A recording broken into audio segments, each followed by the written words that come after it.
চিৎকার করে বলে তৃপ্তি। আদনান আর এক মুহূর্ত দাঁড়ায়নি, তড়িঘড়ি রিক্সা ধরে বাড়ির উদ্দেশ্যে রওনা হয়। শহর পেরিয়ে শুনশান নীরব নিস্তব্ধ রাস্তায় আসে। আদনানের মনে হচ্ছে আজকের পথ ফুরাচ্ছেই না। ঘড়িতে সময় দেখছে আর রিক্সাওয়ালাকে তাড়া দিচ্ছে। আদনান মাঝ রাস্তায় তৃপ্তিকে বসে থাকতে দেখে রিক্সা থেকে নেমে যায়। কাঁপা কাঁপা পায়ে সামনে এগোতে দেখে ইলমা আর্তনাদ করছে। পাশে রিক্সাওয়ালা অজ্ঞান হয়ে পড়ে আছে। তৃপ্তি কেঁদেই চলছে। আদনান কাঁপা কাঁপা হাতে নির্মাণকে কল দেয়। মুখ দিয়ে কথা বেরোচ্ছে না তার। নির্মাণ কল রিসিভ করতে আদনান শুধু বলে, একটা অ্যাম্বুলেন্স নিয়ে বাড়িতে আয়। কল কেটে ইলমার পাশে বসে। ঝলসানো হাতটা নিজের কাঁপা কাঁপা হাত দিয়ে স্পর্শ করে। পাশে তাকে ইলমার হিজাবটা হাতে নিয়ে বুকের ওপর রাখে। নিজের বৃদ্ধাঙ্গুল দিয়ে ইলমার চোখের পানি মুছে দেয়। আদনান এক পলকে ইলমাকে দেখছে। তৃপ্তিকে কোনো রকম প্রশ্নই করছে না। নির্মাণ আসতে ইলমাকে অ্যাম্বুলেন্সে তোলা হয়। সাথে রিক্সাওয়ালা মামাকেও ধরাধরি করে অ্যাম্বুলেন্সে উঠানো হয়। তৃপ্তি, আদনান, নির্মাণ তিনজন সাথে যাচ্ছে। খুব দ্রুত গতিতে হসপিটালে নিয়ে আসা হয়। ইলমাকে ইমার্জেন্সিতে পাঠানো হয়। আদনান কল নিয়ে ব্যস্ত। তৃপ্তির মাথায় যন্ত্রণা শুরু হয়েছে। সামনের সব ঝাপসা মনে হচ্ছে। করিডোরের সামনে নির্মাণের পাশে দাঁড়ানো ছিল সে। তৃপ্তি ঠাস করে নিচে পড়তে যাবে, নির্মাণের নজরে আসলো। তড়িঘড়ি করে তৃপ্তির হাত ধরে। আদনানকে ডাক দিলে সে কথা কানে তোলে না, কলেই কথা বলছে। নির্মাণ তৃপ্তির হাত ধরে তাকে একটি কেবিনে নিয়ে আসে, এনে শুয়ে দেয়।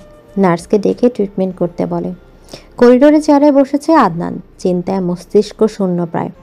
মিনিট 10 মাঝে হসপিটালে উপস্থিত হয় শেখ পরিবারের সবাই। মুহূর্তেই হাউকাউ শুরু হয়ে যায়। ফরিদা পারভিন কান্না করেই চলেছে। তারেক মাহমুদ এসে ইনান শেখকে বকা শুরু করেন। ইলমা তৃপ্তিকে কেন একা ছেড়েছে ফারিস, আর ফাতিহা যায়নি কেন? ফারিসের জ্ঞান বুদ্ধি কি সব লোক পেয়েছে? আদনান তারেক মাহমুদের দিকে তাকিয়ে চোখ দিয়ে ইশারা করে থামার জন্য। ইনান শেখ মেয়ের চিন্তায় চোখের পানি ছেড়ে দেন।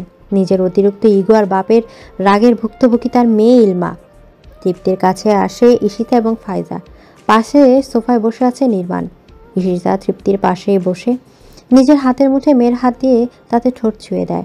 মাথায় হাত বুলি দিয়ে মুচকি হেসে বলেন, সাহস রাখো, একদম কিছু হবে না। ফাইজা ফ্যালফ্যাল করে তাকিয়ে রয় মা মেয়ের দিকে। মুহূর্তে ইলমার কথা স্মরণ হয়। সে মেয়েটাও তো বিপদের মুহূর্তে তার মায়ের একটুখানি ছায়া, আদর মাখা ভালোবাসা চায়, আর একটুখানি সাহস।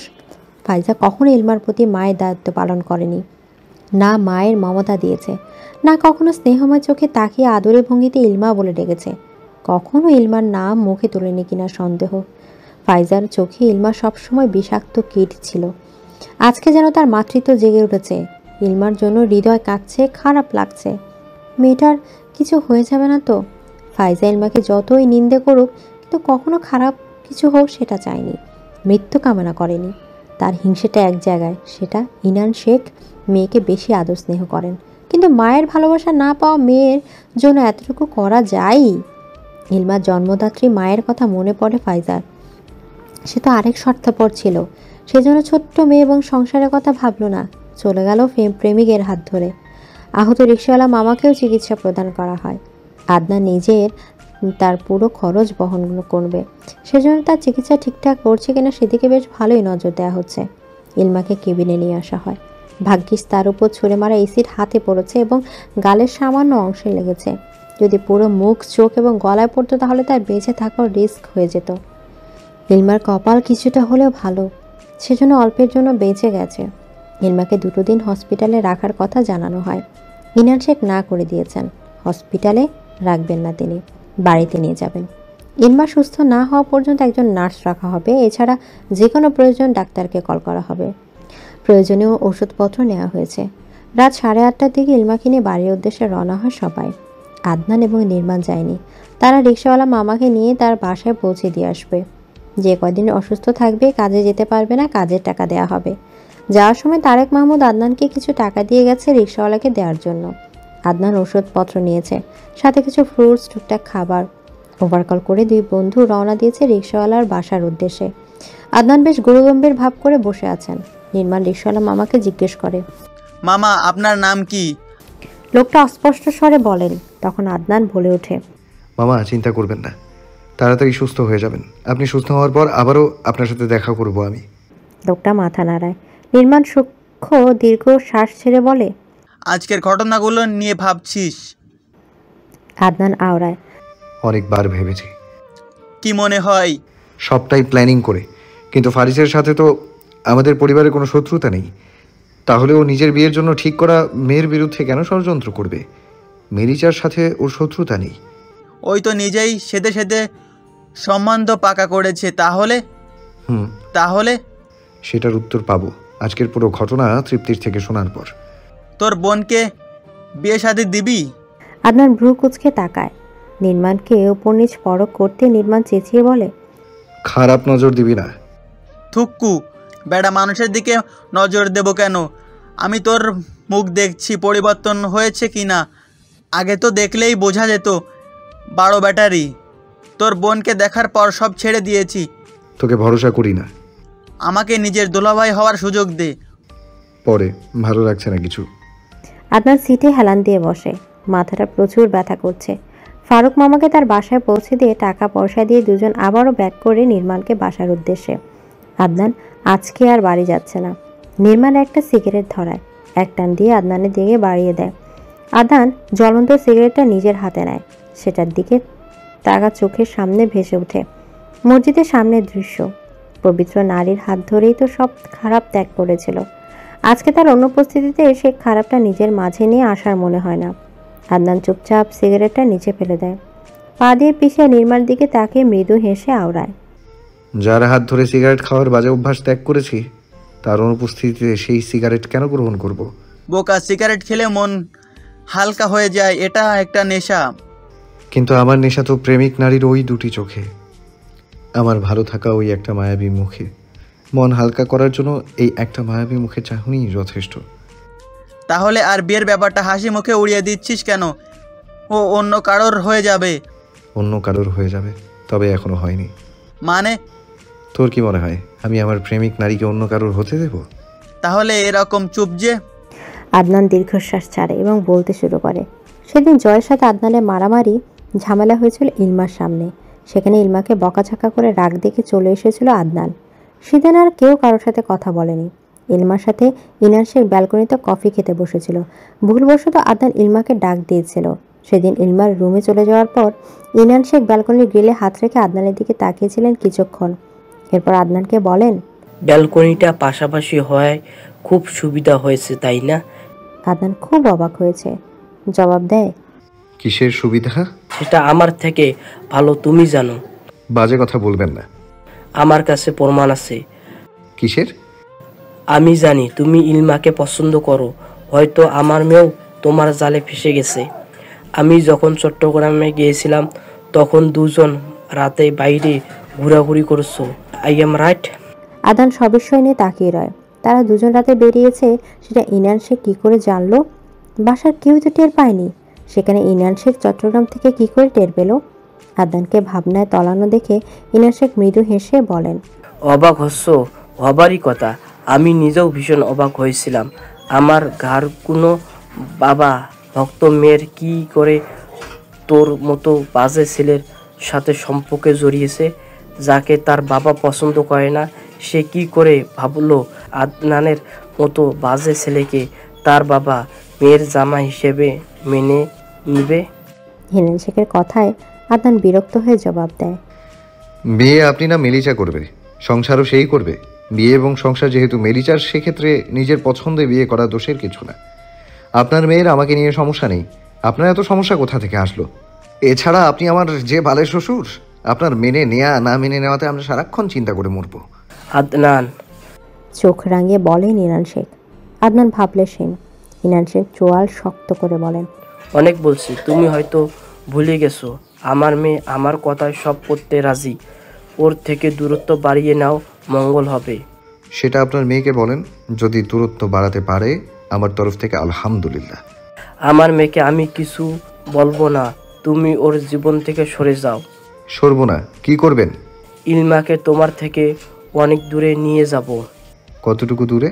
যতটুকু দূরে নিয়ে তুমি চাইলেও ওর সাথে কথা বলতে পারবে না, ওকে এক পলক দেখতে পারবে না। আপনার কনফিডেন্স ভালো।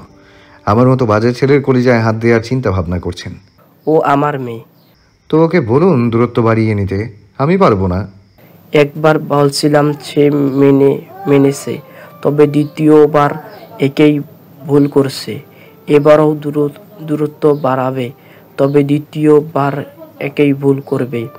সেটা আপনার মেয়ের সমস্যা। ঠিক আছে, তুমি যেহেতু সরাবে না, আমি নিজেই ওকে দূরে নেব। নিয়ে দেখান। আদনান, তোমার সাহস একটু বেশি। আমার সাহসের তারিফ করার জন্য ধন্যবাদ। বেয়াদব, তোমার মতো অসভ্য দুটো দেখিনি আমি। আমার মেয়ের থেকে দূরে থাকবে। আদনান প্রচণ্ড বিরক্ত হয়, বিরক্ত নিয়ে জবাব দেয়, এই বালের এক ছেলে মেয়ে নিয়ে ঢং করবেন না। করলাম না প্রেম, তাতে আমার কিছুই হবে না। আপনি নিজের হিরে দিয়ে মোড়ানো মেয়ে নিয়ে আমার থেকে দূরে থাকবেন। দেখবো না কোন চাঁদের সাথে মেয়ে বিয়ে দেন। তোমার থেকেও বেটা ছেলের সাথে আমি আমার মেয়েকে বিয়ে দেব। এখন কি এই খবর প্রচার করার জন্য মাইক এনে দেব? বেয়াদব। আদনান রুমে চলে আসে। ইনান শেখ আদনানের যাওয়ার দিকে ক্ষুব্ধ হয়ে তাকায়। বর্তমান আদনানের কথা শেষ হতে নির্মাণ হো হো করে হেসে ওঠে। আদনানের পিঠে চাপড় মেরে বলে। আদনানের কথা নির্মাণ মৃদু হাসে, জবাব দেয়, 2 দিন প্রেম করে 3য় দিন শ্বশুরের সাথে প্রেম বিষয়ক ঝামেলা করে তার মেয়ের সাথে প্রেম করাই ছেড়ে দেওয়া অ্যাডভেঞ্চার ভাই শাহরিয়ার আদনান শেখ। সর। এই শালা ইরান কি ভেবেছে আমি দূরে সরেছি, ওর মেয়েকে ছেড়ে দিয়েছি? আমার পরিকল্পনা আছে। ওর বিয়ে শাদির দিন ম্যালিকে কিডন্যাপ করে বিয়ে শাদি সেরে নেব। সি কি ছি? ম্যালি বড়শালী, তার ইগো বেশি। আমি দূরত্ব বাড়িয়েছি, তিনিও সরে গেছেন। আমার তো ভাবতেই অবাক লাগে, ইলমার মতো মেয়েও তোর প্রেমে মজেছে। কিসের প্রেম? দেখে গিয়ে মায়ায় পড়েছে। এখন তো মায়া কাটিয়ে নিয়েছে হয়তো। ভালো, এখন তো ওর মায়াবী মুখের অবস্থা 13টা বেজে গেছে। তাতে কি? তুই তো মিডিয়াতে পরিচিত মুখ, কত সুন্দর মেয়ে আছে বিয়ের জন্য, কিন্তু ইলমাকে বিয়ে করলে তোর বউ আহামরি সুন্দরী হবে না। আমি ওর সৌন্দর্যের প্রেমে পড়িনি, ব্যক্তিত্বের প্রেমে পড়েছি। এখন ভালোবাসি তাকে। এখনকার চোখে সে কেমন জানি না, তবে আমার চোখে আমার ভালোবাসার মানুষ শ্রেষ্ঠ সুন্দর। ভেবেছিলাম তুই আগের মতো রয়ে গেছিস, কিন্তু ধারণা ভুল প্রমাণিত হলো। দোয়া করি তোর প্রেমিকা নারী তোর হোক। এদিকে হসপিটাল থেকে ইলমার শেখ নিবাসে এসেছে 2 দিন হলো। আগে থেকে একটু সুস্থ, তবে পোড়া জায়গায় সার্জারির জন্য ইনান শেখ বন্দোবস্ত করছেন। খাটের সাথে হেলান দিয়ে শুয়েছিল ইলমা। তখন আগমন হয় ফাইজার। হাতে গরম দুধের গ্লাস, ছোলা সেদ্ধ ডিম, আরেকটা বাটিতে কাটা কিছু ফ্রুটস। এসে ইলমার সামনে বসে ফাইজা। নিজের সাথে আনা খাবারগুলো ইলমার খাটের পাশে টেবিলের উপর রাখে। ইলমার দিকে এক নজর তাকায়, জড়ানো কণ্ঠে আওড়ায়, খাবারগুলো খেয়ে নাও, এবেলায় ওষুধ আছে। ইলমা এক পলক ফাইজার দিকে তাকায়। ইলমার তাকানো দেখে ফাইজা কিছুটা অস্বস্তিতে পড়ে যায়। তার মূল কারণ, আজীবন ইলমা তার চক্ষুশূল ছিল। হুট করে ইলমার দিকে খেয়াল রাখা, যত্ন নেয়া কেমন যেন। ইলমা কিছুক্ষণ তাকিয়ে থেকে জবাব দেয়, আমি এত কিছু কিভাবে খাবো? ফাইজা ইলমা চোখের দিকে তাকিয়ে আদরের কণ্ঠে শাসিয়ে বলে, খাওয়া দেখেই তো এই অবস্থা। ঠিক মতো খাবে, ঘুমাবে, ইনশাল্লাহ খুব তাড়াতাড়ি সুস্থ হয়ে যাবে। কথাটা বললে ইলমার হাত নিজের হাতের মুঠোয় নেয় ফাইজা। হুট করে চোখের সামনে ভাসে ঈশিতা হসপিটালের ট্রিপ থেকে আদর করার দৃশ্য। ফাইজারও ইচ্ছা হলো, সেজন্য ইলমার হাত নিজের হাতের মুঠোয় এনে ঠোঁট ছুঁয়ে দেয়। গালের এক পাশে হাত রেখে বলে, তাড়াতাড়ি খেয়ে নাও, আমি কিচেনে যাব। ইলমার চোখে পানি চিকচিক করছে। ফাইজা সযত্নে ইলমার চোখে পানি মুছে দেয়, মাথায় হাত বুলিয়ে দিয়ে উঠে দাঁড়ায়। ফাইজা দাঁড়িয়ে ঘুরতেই দরজা থেকে কারোর সরে যাওয়া দৃষ্টিতে আসে। ইলমা ফাইজার যাওয়া দেখে, খাবারে মনোনিবেশ করে। মাগরিবের আজান পড়েছে চারিদিকে। ফাইজা কিচেনে বিফ খিচুড়ি রান্না করছে। ফরিদা পারভিন থেকে জেনেছে বিফ খিচুড়ি ইলমার ভীষণ পছন্দের। ফরিদা পারভিন, তারেক মাহমুদ এবং ইনান শেখ বসে আছে সোফায়। ফরিদা পারভিনের মুখ ভীষণ গম্ভীর। ইনান শেখ কথা বলার সাহস পাচ্ছে না। তারেক মাহমুদ ইনান শেখের উপর রেগে আছে, সেজন্য কেউই ঠিকমতো কথা বলে না। ইনান শেখ খুব সাবধানে ভেবেচিন্তে ফরিদা পারভিনকে বলে, ফারিসকে জিজ্ঞেস করছি কি এমন কাজ ছিল যে ওকে একা ছেড়ে, ওর নাকি অফিসে জরুরি মিটিং পড়েছে। ব্যাস। ফরিদা পারভিন চেঁচিয়ে বলে, ইনান কথা বলো না, ওর মিজান থাকলে ওদের বিয়ে বেরোনোর দরকার কি? আমার নাতিটার দিকে তাকাইছো? ফাতিয়া তো আর একটা, আমার মেয়ে হলে কি হবে? আক্কেল গায়ে সব লোপ পাইছে। ফারিস জেনে বুঝে ওদেরকে একা আছে। তারেক মাহমুদ কিছু বলে না। ছুটে আসে ফাইজা। হাতে গরম খুন্তি। ইনান শেখের দিকে খুন্তি দেখিয়ে বলে, সব দোষ তোমার, নাটকবাজ কোথাকার, অতিরিক্ত বুঝলে এমনই হবে। ইনান শেখ ফাইজার দিকে চোখ রাঙিয়ে তাকায়। ফাইজা সেসব তোয়াক্কা করে না, উল্টো শাসিয়ে বলে, ফারিস এতই ভালো, তাহলে তোমার মেয়েকে এখনো দেখতে আসেনি কেন? চোর একটা, কোথায় গাপটি মেরে বসে আছে কে জানে। সে সময় আদনান লিভিং রুমে আসে। ফাইজার কথার কানে বাঁচতে মুচকি হাসে। এসেই তারেক মাহমুদের পাশে বসে পড়ে। সোফায় হেলান দিয়ে বসে ইনান শেখের দিকে তাকায় আদনান। উপর নিচ পরখ করে তার বাবাকে বলে, এত ভালো ছেলে নিজের হবু বউকে দেখতে আসলো না, ব্যাপারটা কি জঘন্য। তারেক মাহমুদ আদনানকে ধমকে বলে, তুমি চুপ করো, ওদের ব্যাপার ওরা বুঝবেই। বেশ ভালো, বেশি বুঝতে বুঝতে আবার না শত্রু হয়ে যায়। ইনান শেখ আদনানের দিকে চোখ গরম করে তাকায়। আদনান সেদিকে তাকায় না। তখন আদনান তৃপ্তিকে ডাকে।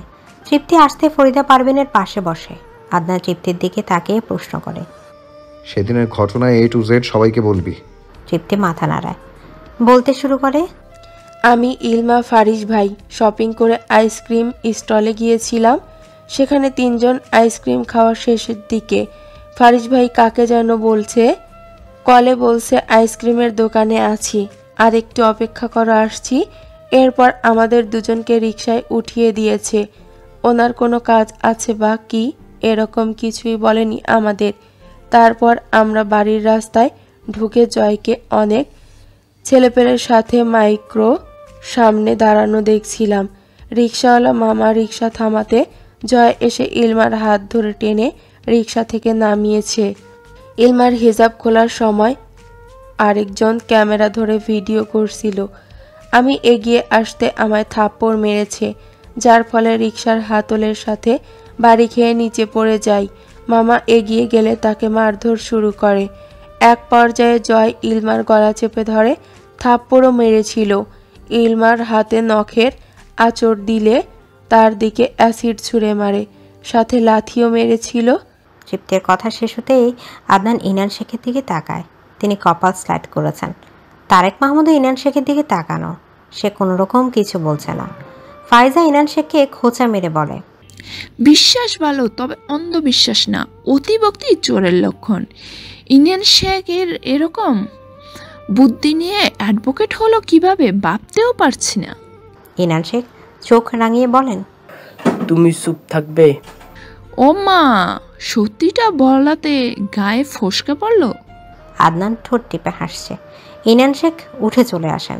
আদনান ফরিদা পারভিনকে বলে, দাদি, বিয়ে করব, মেয়ে দেখো। সবার শেষে তোমার বিয়ে। ফরিদা পারভিনের কথা আদনান মৃদু হাসে। বাবার দিকে তাকাতেই তিনি পাত্তা দেন না। রাতে সবাই খেতে বসেছে। ইলমাও এসেছে সবার সাথে, তবে কারোর সাথে কোনো কথা বলেনি। ইনান শেখ ইলমার দিকে কিছুক্ষণ তাকিয়ে থেকে জিজ্ঞেস করেন, এখন কেমন লাগছে? ইলমা কোনো জবাব দেয় না। হসপিটাল থেকে আসার পর কারোর সাথেই তেমন কথা বলেনি ইলমা। বিশেষত ইনান শেখকে পুরো দমে এড়িয়ে যাচ্ছে সে। ইনান শেখ বুঝেন তার মেয়ের রাগে অভিমানটা পাল্টাটা একটু বেশি ভারী হয়ে গেছে। ইলমা নিজের খাওয়া শেষ করে রুমে চলে আসে। ওষুধ খেয়ে বিছানায় পা এলিয়ে দেয়। ওষুধ খেয়ে বিছানায় গা এলিয়ে দেয়। ভীষণ খারাপ লাগছে তার। পরিবারের প্রতিটা মানুষকে স্বার্থপর লাগছে, ভীষণ স্বার্থপর। আদনান খাওয়া শেষ করে সোফায় বসে। ইলমা চলে গেছে কিছুক্ষণ আগে। তৃপ্তি এসে আদনানের সামনেই সোফায় বসে। আদনানের দিকে তাকিয়ে বলে, ভাইয়া একটা কথা বলবো? বল। ইলমার সাথে জয়ের পরিচয়টা আমার মাধ্যমে। তো কি তো? আমার সাথে জয়ের পরিচয় ফারিসের জন্য, জয়ের কাজিনকে দেখতে যাওয়ার মাধ্যমে। হুট করে একদিন আমার সাথে দেখা হয়। সেদিন আমার সাথে ইলমাও ছিল। এরপর ওর ফেসবুক আইডি কালেক্ট করে মেসেজ দিয়েছে। ইলমা আইডি তো পাবলিক করা ছিল, তাই কমেন্ট করেছে। মেসেজ জয় বেশি দিলেও ইলমা 2-1টা রিপ্লাই করে ব্লক মেরে দিয়েছিল। এতদিন পর এসব বলছিস কেন? এসব আমি ভুলে গেছি। আমি জানি মেরিজা কেমন মেয়ে। তাহলে রাগ দেখালে কেন? তখন মাথা গরম ছিল। কথা বলা বন্ধ কেন? এমনিতে। কথাটা বলে আদনান সোফায় হেলান দিয়ে বসে। তৃপ্তি কিছু বলে না। ফরিদা পারভিন এলমার রুমের দিকে তাকায়। তাকে যেতে দেখে আদনানও পেছন দিকে যায়। এলমা কপালে হাত দিয়ে চোখ বুঝেছিল। ফরিদা পারভিন এসে ডাক দেয় এলমাকে। ইলমা হাত সরিয়ে তাকাতে দেখে পেছনে আদনান। নজর ইলমার দিকে। ইলমা উঠে বসে পাশ থেকে ওড়না নিয়ে গায়ে জড়ায়। ততক্ষণে আদনান নজর সরিয়ে মেঝেতে স্থির করেছে। ইলমা ঠিকঠাক হয়ে বসতে আদনান ফরিদা পারভিনের পেছনে এগিয়ে যায়। ফরিদা পারভিন খাটের ওপর বসলে আদনান চেয়ার টেনে বসে। ইলমা দাদির দিকে তাকিয়ে বলে, কিছু বলবে? ফাতিয়াকে আমি কল দিয়ে বকেছি। এসব আমায় কেন বলছো? ওদের জন্যই তো। আমার ভাগ্য ভালো, সেই জন্য সবটা ভালো আমার সাথেই ঘটে। জানো তো, এই পরিবারের সবাই ভীষণ স্বার্থপর। আমার মা নেই, মা নিঃস্বার্থ ভালোবাসার কপালে নেই আমার। সেই জন্য হয়তো আমি সবার থেকে এত বেশি আশা রাখি। অথচ দেখো, প্রতিটা ব্যাপার খুঁটিয়ে ভাবতে গেলে আমি ভুক্তভোগী। ভুল সিদ্ধান্ত, রাগ, জেদ সবটার প্রভাব আমার উপর এসে পড়ে। আমিও তো মানুষ। দয়া করে আর কেউ আর আলগা দরদ দেখাতে এসো না। আমার বেঁচে থাকার বিন্দু মাত্র ইচ্ছে নেই। তাড়াতাড়ি মরলে আলহামদুলিল্লাহ, তোমরাও বেঁচে যাবে আর আমিও মুক্তি পাবো। কথা শেষ হতে ইলমার নজর যায় দরজার দিকে। ইনান শেখ দাঁড়ানো সেখানে। ইলমা নজর সরিয়ে নেয়। আদনান সবিস্ময় নিয়ে ইলমাকে দেখছে। ইলমা সেসব তোয়াক্কা করে না, কড়া গলায় বলে, তোমরা আসতে পারো, ঘুমোবো আমি এখন। এদিকে ফরিদা পারভিন কিছু বলার মতো খুঁজে পাননি। আদনান ইলমার দিকে তীক্ষ্ণ দৃষ্টি নিক্ষেপ করে, তবে কিছুই বলে না। দুজন বেরিয়ে যাবে, তখন ইলমা বলে, লাইট অফ করে যেও। আদনান বেরোনোর সময় লাইট অফ করে দরজা লাগিয়ে দেয়। আদনানের কানে এখনও বাচ্চা। ইলমা বলেছে বাঁচার বিন্দু মাত্র ইচ্ছা নেই তার। এভাবে এক সপ্তাহের মতো কেটে যায়। ইলমা কারোর সাথে ভালো করে কথা বলে না, শুধু ফাইজার সাথে টুকটাক কথা হয়। সেটাও খাবার খেতে না চাইলে বকাঝকা করে। কি খেতে ইচ্ছা করে ফাইজা জিজ্ঞেস করলে ইলমা টুকটাক জবাব দেয়। এতটাই রাগ সবার প্রতি যে কেউ পাশে ঘেঁষতে চাইলে ইলমা চলে আসে।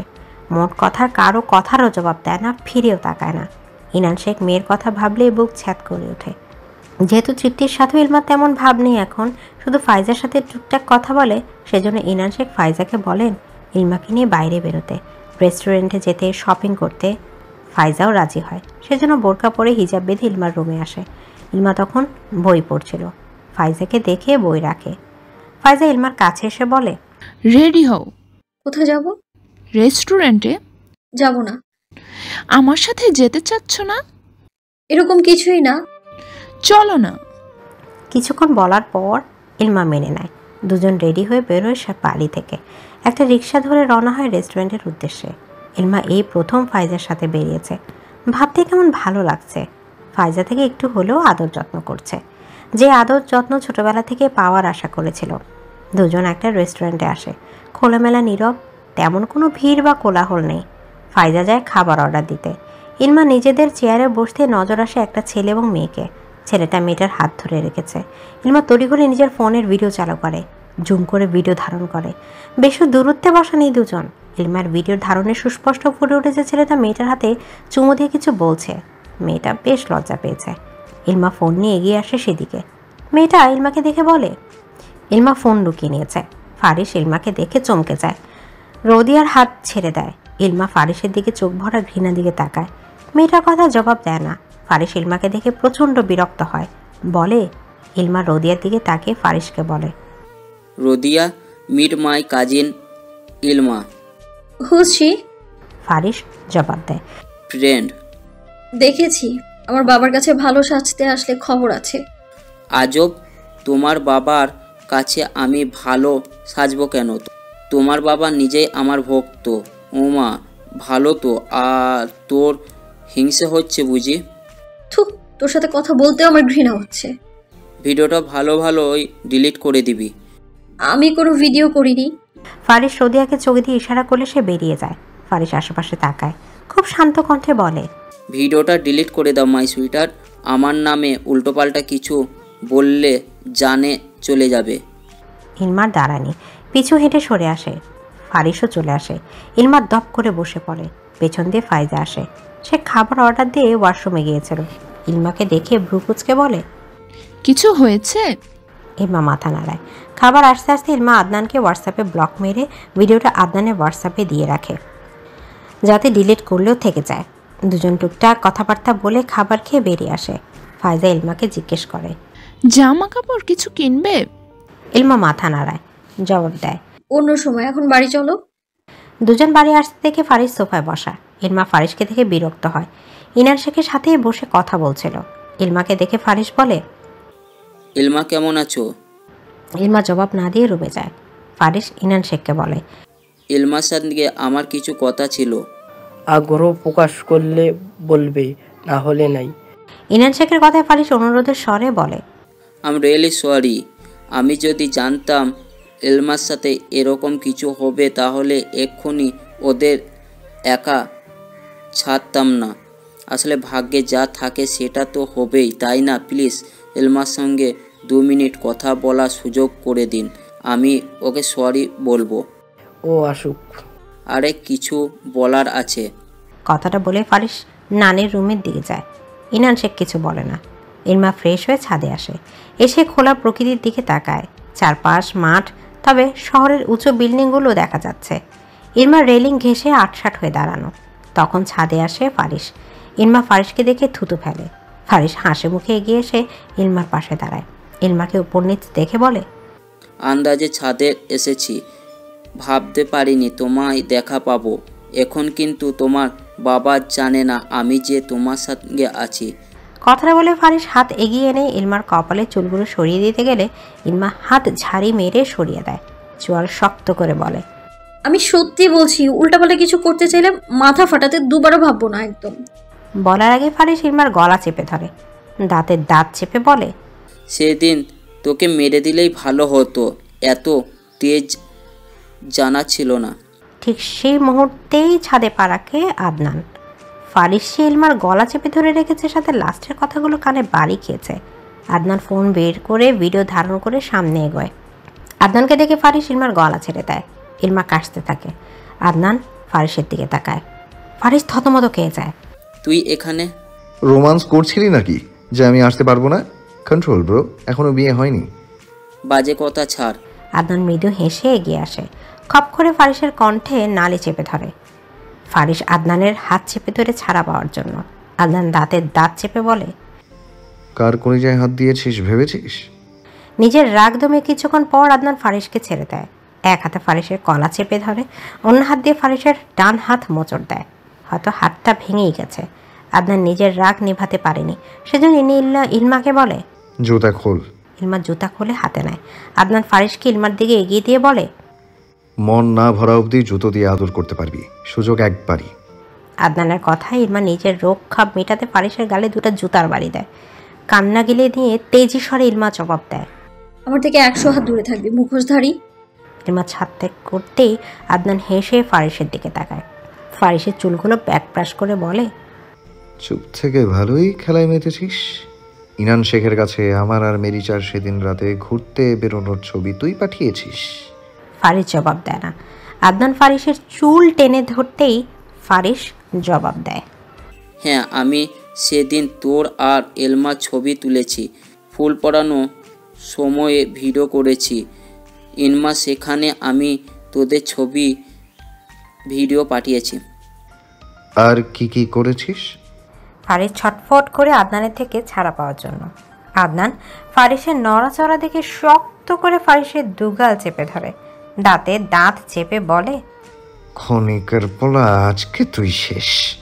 বলছি। আদনান দুগাল ছেড়ে দিতেই ফারিসের জোরে জোর শ্বাস নেয়। বলা শুরু করে, ইনান শেখ তোকে পছন্দ করে না, ঠিক আছে, তবে অতিরিক্ত পছন্দ করার কারণ আমি আমার কথা। তার আদরের ফারিস যে মেয়েদের সাথে কনসার্টে গিয়ে ঠলাঢলি করে সেটার খবর রাখে তো? বাজে কথা ছাড়। আদনান এগিয়ে আসে। ফারিসকে উপর নিচ পরখ করে বলে, বিয়ের কমাস হলো? কার বিয়ে? তোর। বাজে কথা ছাড়। প্রমাণ আছে। তাতে আমার ছেঁড়া গেল। একটা ছেলে 2টো বিয়ে করতেই পারে। কথাটা বলে ফারিস সরে আসে। আদনান ফোঁস করে নিঃশ্বাস ছাড়ে, নিজের রাগকে সংযত করে। ফারিসের দরজার কাছে আসতেই আদনান ফারিসের মাথা দেয়ালের সাথে চেপে ধরে। দাঁতে দাঁত চেপে বলে, কামাল, আমার প্রেমিক নারীর থেকে 100 হাত দূরে থাকবি। নিজের বউ নিয়ে সুখে থাক, খামোখা আমাকে রাগাস না, জান বের করে নেব। কিছুক্ষণ চুপ থেকে পুনরায় বলে, এই বাড়ির আশেপাশে বিয়ের কথাবার্তা নিয়ে আসলে তোর বাপের মতো তোরও একই পরিণতি হবে। ফারিস জবাব দেয় না। আদনান থেকে নিজেকে ছাড়িয়ে নেয়, নিচে চলে আসে। ফারিসের পেছন দিয়ে আদনানও আসে। ফারিস সেদিন আর কারোর সাথে দেখা করতে ভেতরে যায়নি। নিজের মার খাওয়ার শরীর নিয়ে ভালোই কেটে পড়ে। সন্ধ্যায় সবাই যখন একসাথে বসেছিল তখন ফাতিহা কল দিয়েছে ইনান শেখের ফোনে। সবার সামনে কল রিসিভ করে কথা বলে ইনান শেখ। টুকটাক খোঁজ খবর জিজ্ঞাসা করা হতে ফাতিহা বলে,